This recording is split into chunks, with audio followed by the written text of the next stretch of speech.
बहुत शुक्रिया कि उन्होंने ये एक साल जो यहाँ पे शांति बाग में जो प्रोटेस्ट शुरू हुआ था एनआरसी और सीए के लिए, और उन्होंने उसका दोबारा से स्टार्ट करने के लिए जो इन्होंने हिम्मत जुटाई है, उसके लिए आप सब इनके लिए जोरदार तालियों के से स्वागत कीजिए। और यहाँ पे हमारी जो बहनें बैठी हुई हैं, इस बात की ये गवाही है, ये इस बात की गवाही देती हैं कि हम शाहीन बाग और शांति बाग की बहनें और माएँ अभी थके नहीं हैं, हारे नहीं हैं और टूटे नहीं हैं। इस बात की गवाही है कि हम लोग यहाँ पे एक मंच पे एक साथ खड़े हैं और आगे भी ऐसे ही खड़े रहना है।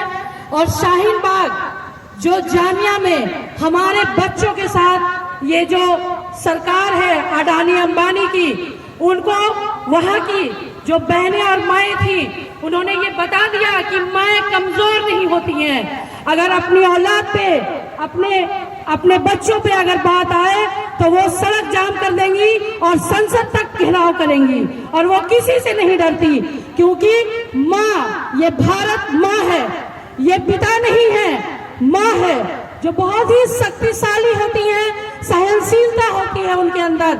और मोदी सरकार को ये हिला दिया और ये बता दिया कि उन्होंने लास्ट में हारने के बाद जब सड़क खुलवाने की बात आई, जब सरकार ने वकीलों को भेजा ये कहने के लिए कि ये सड़क जाम है और जनता को प्रॉब्लम हो रही है, परेशानी हो रही है, तो दुकानदारों को परेशानी हो रही है।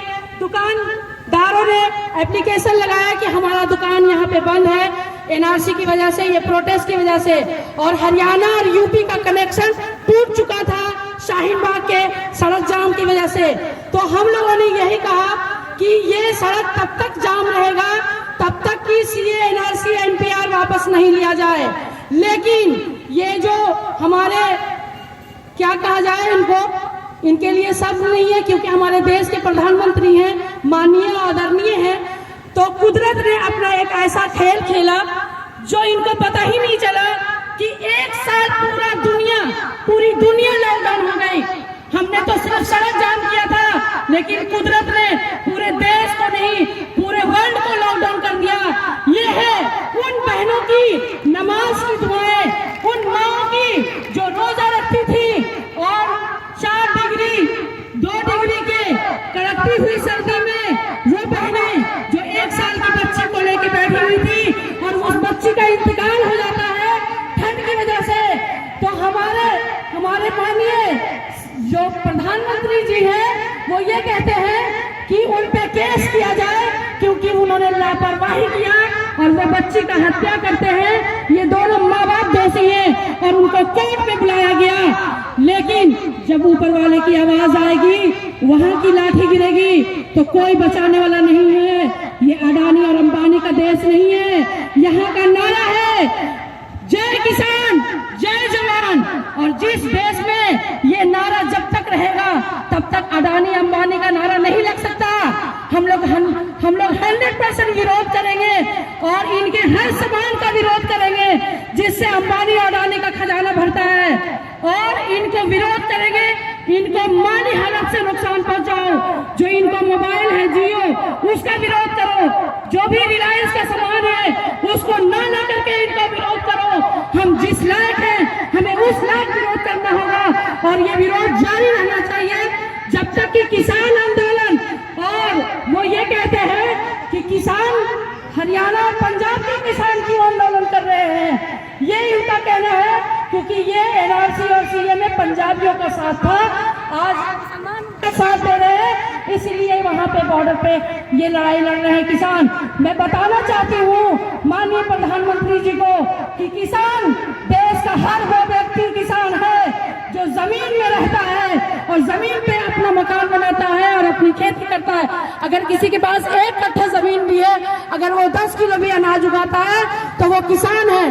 देश का 125 करोड़ जनता देश का किसान है, और अगर एक भी कोने से लड़ाई चल रही है तो वो हर आदमी किसान के साथ खड़ा है। अगर आप मोबाइल पे विरोध करते हैं तब भी किसान को सपोर्ट मिलता है, और यही आप लड़ाई जारी रखें। यानी ये सरकार, ये एक ऐसी सरकार है जो देश को कमजोर करने के लिए अंग्रेजों की नीति अपना रही है, किसान को कमजोर, आपके बॉर्डर पे जो हमारे सिपाही भाई हैं उनको कमजोर, ये हमारे देश के संविधान को कमजोर, इस तरह से तमाम वो हथियार आजमाना चाह रहे हैं जिससे ये देश के जनता कमजोर हो जाए और लाचार बेबस इनकी गुलामी की जिंदगी गुजारने लगे और हिंदुस्तान में इलेक्शन खत्म हो जाए और बस वन मैन वन सरकार और वन इनकी नीति, इस 3 चीजों के साथ ये चल रहे हैं। इसीलिए हर किसी की कमर ये 3 चीजों से तोड़ रहे हैं।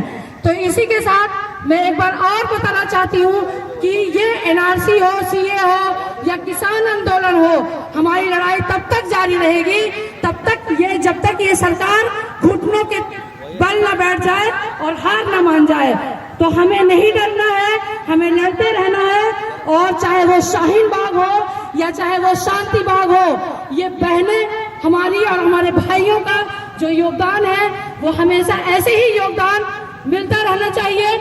और जिस लायक आप हो उस लायक आप सपोर्ट करो। जरूरी नहीं है कि जो सब कर रहा है वो आप करो, कुछ आप अलग करो, अलग करो।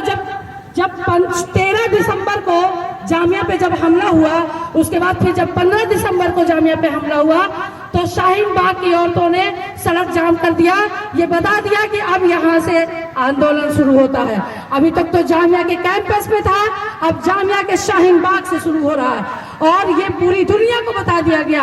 हमारी 3 दादियों को भी हम सलाम करते हैं, उन बहनों को सैल्यूट करते हैं, उन भाइयों को सैल्यूट करते हैं जिन्होंने बहनों को, अपनी घर की माँ बहनों को सपोर्ट किया और घर से निकलने की इजाजत दी। मैं उन भाइयों को भी सैल्यूट करती हूँ कि उन्होंने इतना हिम्मत जुटाया कि मोदी सरकार जो है वो ये हमेशा कहती थी कि औरतें मुसलमान की कमजोर हैं और उनके हस्बैंड उनको 3 तलाक दे देते हैं और वो बेबस है। लेकिन एनआरसी और सीए में ऐलान कर दिया मुसलमान औरतों ने कि हम बेबस नहीं है, अगर हम अपने आप पे आ जाए तो हम सरकार और हुकूमत सबको चैलेंज कर सकते हैं। इसलिए हम लोग दिलेर और डरने वाले नहीं है, निडर है और आगे भी इसी तरह से निडर रहेंगे। इंशाअल्लाह ताला हमारी लड़ाई जारी रहेगी।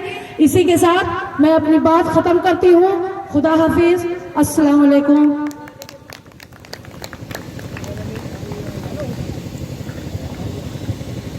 बहुत बहुत शुक्रिया।